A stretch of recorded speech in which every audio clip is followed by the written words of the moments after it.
Oh, hey, what's going on, guys? How's everybody doing today? Great? Awesome. I think it's funny that I'm sitting here pretending like you guys are actually talking to me, but you're not. Anyway, so I haven't done one of these videos in a while.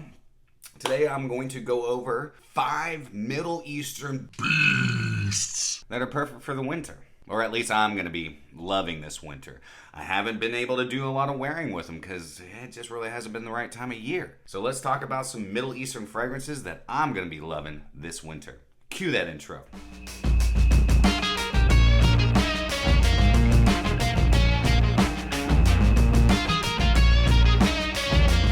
What's going on, my beautiful fragrance family? I hope each and every one of you are doing fantastic today, and welcome back to My2Scents. My name is Brian, and this is the channel all about helping boost your confidence through the art of fragrance, helping you become a lasting scent memory.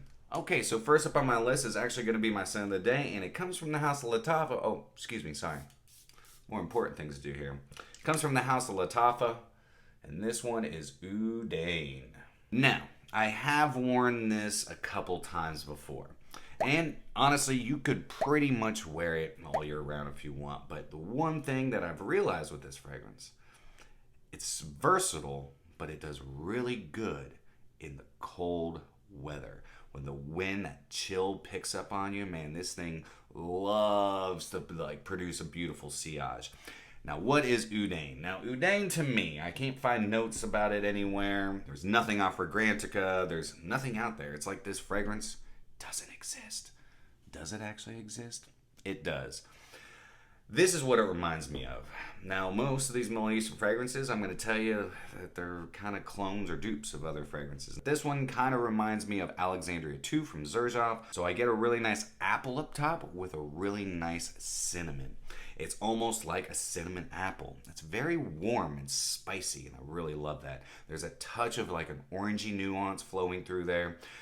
I get a lot of cedar wood, maybe a little bit of lavender, and like a sweet lavender.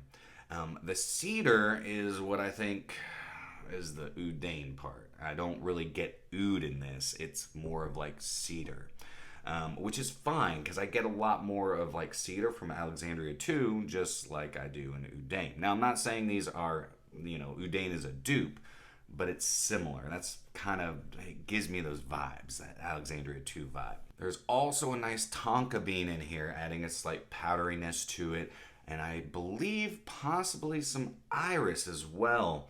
And not like a makeup-y, waxy iris, more of like a baby powdery iris. And man, it doesn't, I'm not saying this smells like baby powder whatsoever. In fact, this is the kind of caught me off guard. I was like, man, this is really good, and it's a beast, man. This thing just sticks to me.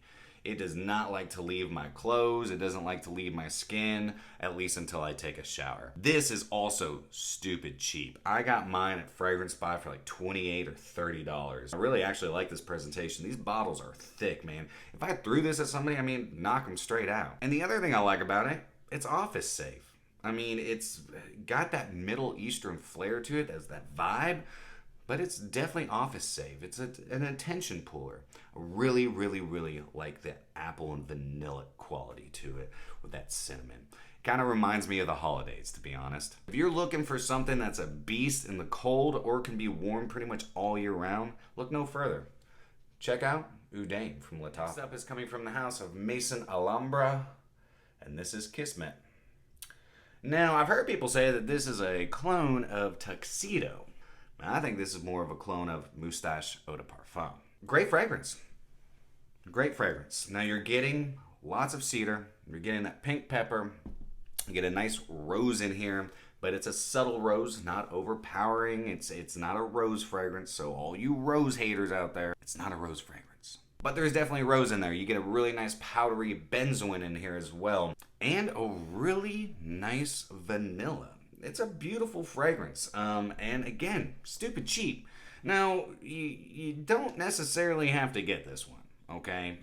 Just to be honest with you. Because you can get Moustache Eau de Parfum pretty much for the same price as this.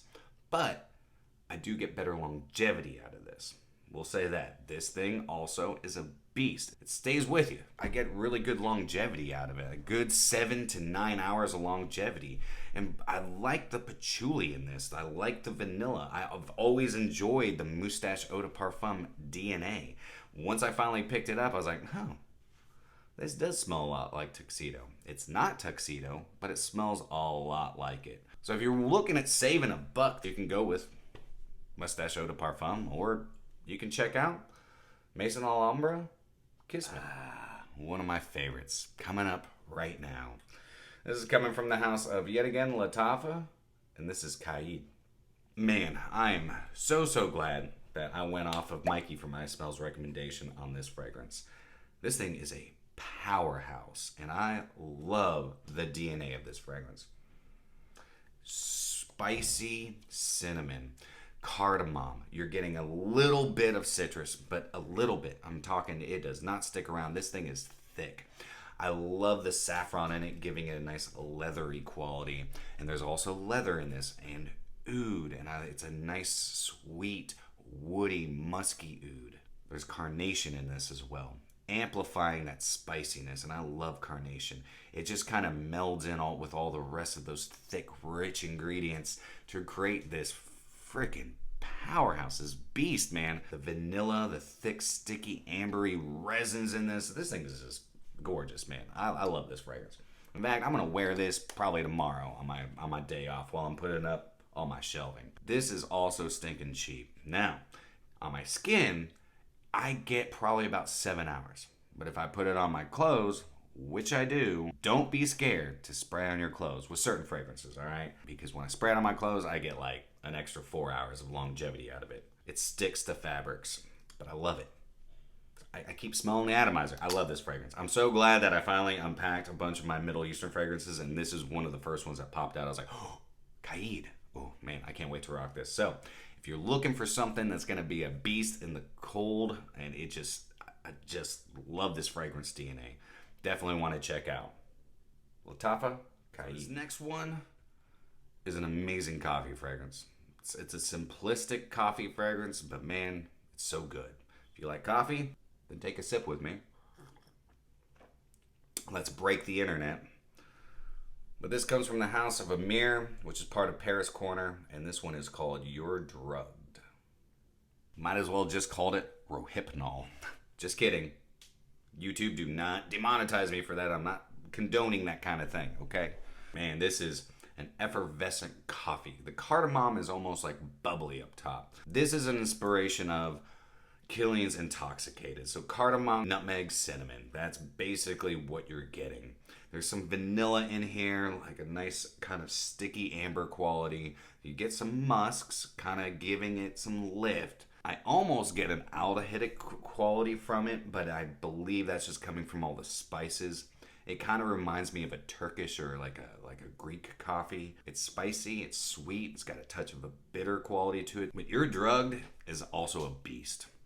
This thing does so well in the cold, and I'm so excited that this also was one of the Middle Eastern fragrances that I pulled out because, man, this thing is just, it's intoxicating. It truly is.